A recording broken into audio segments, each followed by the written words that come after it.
Yeah, you can sit here. Begin? Begin now. Begin now. May I begin? May I? Begin. Yeah.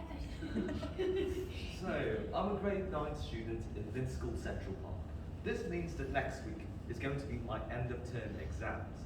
So it's only the logical decision to be making that I should be reviewing everything 2 weeks in advance.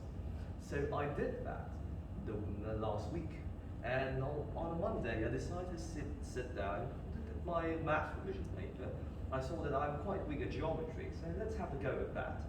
You know, I should improve that so I can guarantee I get a good score on the test. But another voice then appeared in my head. One voice appeared and it said, okay, let's do some work now. We should improve on this geometry section. The other voice appeared and it said, nah, mate, that's quite boring. Let's go to YouTube and see what they recommend to us. Oh, look, it's an interview with Justin Bieber's mom. It's only 60 minutes. Let's watch it. So that's what we did. We watched that interview in 60 minutes, and then the rational voice appeared again, and it said, okay, 60 minutes is enough. Let's start doing actual work. But the other voices appeared again. Oh, would you look at that? There's a live funeral of Prince Philip. Let's watch that for 2 hours. And that happened. And then, well, I'm starting to get sick of YouTube. So I decided to actually do some work now. But the voice appeared again. Now, I'm sick of YouTube too, but let's go to Google Earth and zoom to the bottom of Nepal so we can get a better feel for this mountain country. Now, what just happened on that day is called procrastination. It is when you decide to not do actual work and delay it and do other things that perhaps may interest you, but it's not necessarily at the time. Procrastination is really harmful, and I think it affects all of us here. Can you really be confident and tell me that you've never had that moment where instead of doing work, you decide to do something that perhaps belongs to your hobby or something you're particularly interested at the time? Procrastination really is a harmful issue, and such an issue needs some ways to solve. And I have 3 solutions here that I will be presenting to you all on how you can solve and curb your procrastination. Now, the first method is what I like to call intensifying the guilt. Now, this method means that you'll intensify the guilt you feel when you do procrastination. Procrastination is inherently a guilty act because instead of doing the logical work, you start to play instead. So the way I do this personally is that I would attach sticky notes of the bunch of deadlines I have in that week. So whenever I'm watching YouTube instead of doing my maths assignments, I'll look up and a bunch of voices from papers will scream at me, oh, the 22nd of May, the maths assignment is due. The 23rd of May, literature assignment. Tomorrow is the ESL assignment.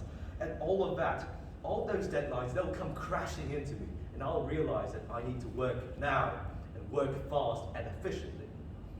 The second method is a lot less tense, and it involves giving yourself rewards.